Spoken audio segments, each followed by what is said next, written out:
Saudara yang terkasih di dalam Tuhan Yesus Kristus, kita akan bersama-sama kembali merenungkan firman Tuhan. Dan untuk itu kita akan mengawalinya dengan berdoa. Mari kita berdoa.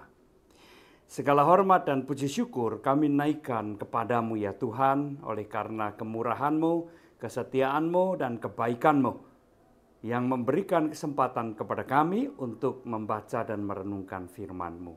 Biarlah firman-Mu menumbuhkan iman kami, meneguhkannya, sehingga kami juga dapat terus berjalan di dalam kebenaran.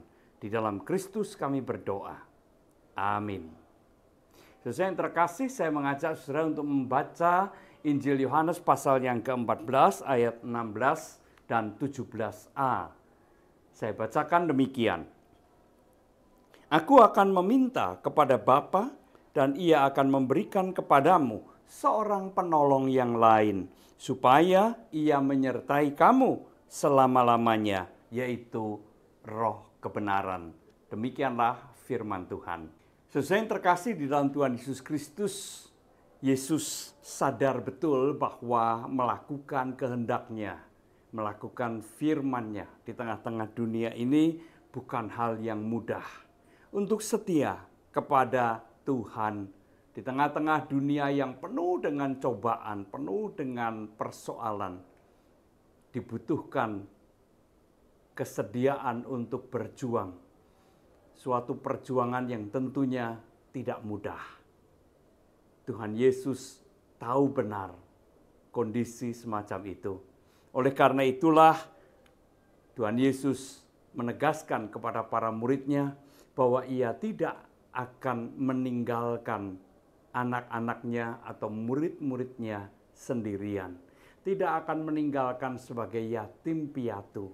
Melainkan sekalipun ia tidak lagi berada di tengah-tengah mereka sebagai seorang manusia, Tuhan Yesus akan mengutus Roh Kudus untuk mendampingi mereka, untuk memimpin para murid dan memimpin mereka di dalam kebenaran.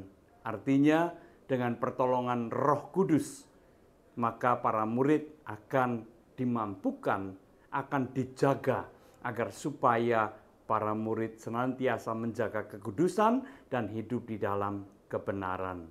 Saudara yang terkasih dalam Tuhan Yesus Kristus, oleh karena itu tentunya sangat memprihatinkan jikalau ada orang percaya yang mengatakan bahwa melakukan kehendak Tuhan di dalam dunia ini merupakan sesuatu yang sangat mustahil. Tentu saja apa yang dinyatakan itu sangat memprihatinkan karena itu berarti bahwa ia tidak percaya akan kuasa Roh Kudus memimpin dan menyertai orang-orang beriman dan memampukan orang-orang beriman untuk hidup di dalam kebenaran. Mereka atau orang-orang yang berkata atau berpikir seperti itu beranggapan Roh Kudus tidak mungkin memampukan kita untuk hidup dalam kebenaran.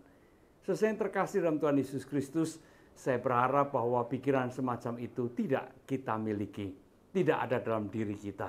Karena kita percaya bahwa Roh Kudus atau Roh kebenaran adalah Roh Allah sendiri. Oleh karena itu, Ia juga berkuasa, Ia juga mampu menolong setiap kita untuk hidup dalam kebenaran. Hidup melakukan apa yang menjadi kehendak Tuhan di tengah-tengah situasi dunia yang penuh dengan pencobaan ini. Syaratnya adalah mari kita membuka diri supaya Roh Kudus hadir dalam kehidupan kita dan memimpin kehidupan kita. Tuhan memberkati kita semua. Amin. Mari kita kembali berdoa. Bapa di surga, meteraikanlah firman-Mu di dalam hati dan pikiran kami, sehingga kami boleh senantiasa yakin dan percaya bahwa Roh-Mu berkuasa untuk menuntun kami, memimpin kami, dan menolong kami hidup dalam kebenaran. Terima kasih Bapa, dalam Kristus kami berdoa. Amin.